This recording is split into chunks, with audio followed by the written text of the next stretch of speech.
What's cracking, everybody? New video. So today, while I was at work, I saw that Gunner put out a video on the Bulldogs. And so while I was working, I got to thinking, like, you know what? I've done a couple videos on the Bulldogs. I lightly touched on certain things, but I do have experience being on yards with Bulldogs on more than one occasion. And so I said, you know what? Let me give my 2 cents. It is true. For people outside of prison, there's a mystique about the Vatos from Fresno, from the guys at the Bulldogs, right?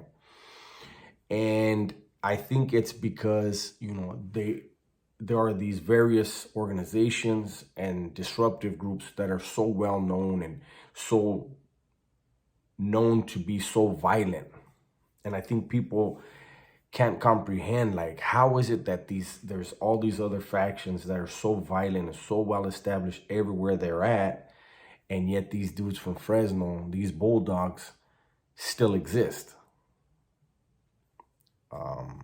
And I think that's why, if you look at anybody that puts out a video about the Fresno Bulldogs, it gets a lot of views. Because for one, Fresno always supports anything that has to do with them. They're watching. But also, like I said, there's that mystique. People are interested. People are lightweight captivated by it that haven't been in the prison system. So I wanted to go ahead and because Gunner was talking about how the Bulldogs are going to be placed in other places. Right now it's a different time, different era, but I wanted to talk about some things that I saw, things that I went through in regards to my prison stay and the Fresno Bulldogs. So I remember in 1995, there were no Bulldogs on B facility in New Folsom. Okay. They were on C facility, and C facility was a stronghold for the Raza from Northern California, right? And an incident occurred over there. The Raza from Northern California and the Bulldogs got into a thing, right? And the administration just decided to snatch all of the Bulldogs up from C facility and house them in Ad Aid. Well, there was an OG from Fresno. He was not a Bulldog because he had started his prison term before there was such a thing as Bulldogs, right? But he was from Fresno, and he did consider those his little homeboys, right? Now, this individual was very well respected in the system. And, like, all the raza from down south knew, like, hey, don't fuck with that dude. If he needs anything, look out for him. He's a cool vato. Like, it was known, like, look out for that guy. Well, one day he came and, I happened to be right there, and he hollered at the guy he needed to holler at from down south. And he was like, look, my little homies are in the back, which terminology, the back means the hole, right? That's Sag or the home. And he's like, look, my little homies are in the back, they got nowhere to go, man. I'm asking if, it could be cleared where, these youngsters come out to this yard and get an opportunity to program out here. And he said, and I'm telling you right now, that if any of them fuck up, I'm going to whack the first one. And then you guys do what you got to do if you feel disrespected. But I'm asking you, these youngsters are going to come out. They're not going to fucking, whatever. And it was cleared. Yeah, tell them to come on out here. And so administration, administration wound up housing them on B facility, on B yard with us, right? Again, this is 1995. And the beginning of 1995, I would say around March maybe. And maybe even February. Anyways, It's irrelevant. So they started coming out. And, again, people want to correct my terminology with a fallacy. Again, there was a red light at the time on Fresno Bulldogs and Raza from Northern California. Red light, not green. People try to, don't you mean green? No. They weren't to be attacked. They weren't to be rushed. They weren't to be whacked. It was strictly defensive posturing. You know what I mean? Like, keep an eye on things, be on your toes, but let them two groups go at it with each other. You know what I mean? And we make this fair. And so when they came out, it was just, keep an eye on them. But it was also because there were Raza from Northern California on beef facility with us, a small number, about maybe 20 of them. It was, if those two groups get into it, and if one of the vatos from Fresno is by himself and he's outnumbered and you're in the vicinity, help him. That was one of the things at the time, right? But yeah, they came out and everybody was to just, be aware, watch them, see what they're doing. And it was a trip because every day they would come out to yard and they didn't have an area of the yard. Everybody else, every other group was already established and had their territory.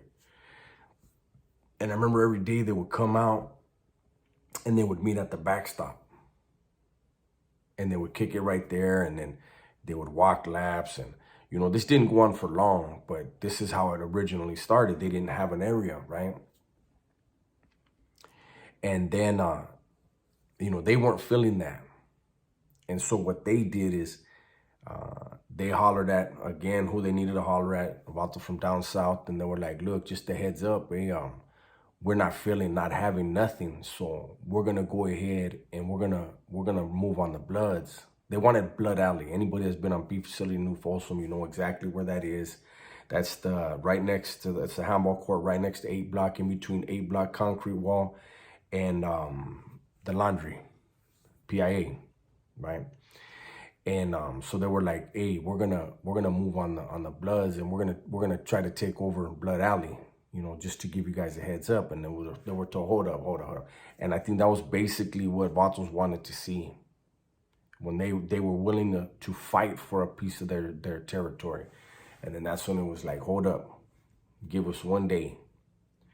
And then the next day when they came off for yard, they were ready to go.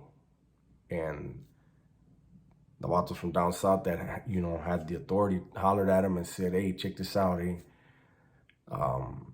6 block, that concrete wall right there, that whole area right there, that's you Vatos now, which was the Southerners area, one of the areas, a portion of the area. So they said that whole wall right there is where you Vatos gonna kick it, and you get half of the basketball court that we have. We're gonna share it with you from now on. This is your area, maintain it. Don't let the blacks move up in there, don't let, there was stipulations, and the Vatos were like, okay, cool. And for the most part, everything was just smooth, man. They were growing their numbers and, adjusting and having a good time out there. And I think there was only like 2 of them. I know for a fact one dude, and I actually worked with him. His name was Sapo. Sapo was one of the Bulldogs where we knew, keep an eye on him, because he did not like being on the yard with Southerners. You could tell. He did not like being on the yard with the Northerners. He was, one of those where I don't give a fuck, and like I said, I worked with him. I used to fuck with him, make him laugh now and then, but he still had that look like, yeah, sucker, wait till it's time. You know what I mean? I want to believe. Anyway, so, I've already told you guys later there was a dude, wasn't a Bulldog, but ran with Fresno. He disrespected some people. It was a basketball game. Shit happened. Boom. That's when I caught my shoe term, went to the shoe. And then again, later, yeah, this was 97. I'm getting out of the shoe, right? And I go to beef facility in Pelican Bay. Same thing, man. the Bulldogs and the Raza from up north got into it on A facility, right? So they moved all the Bulldogs to B facility over there. And I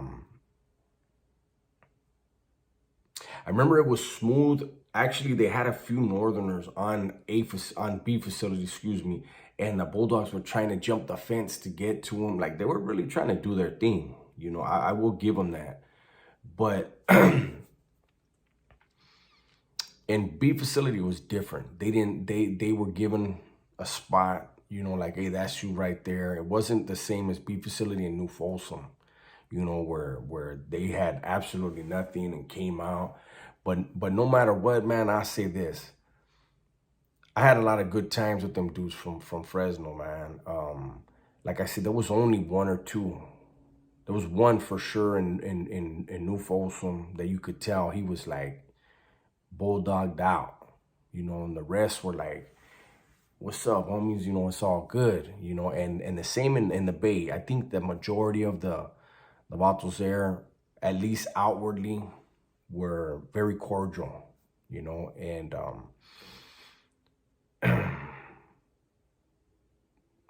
as prison is and as prison will be, later an incident occurred, and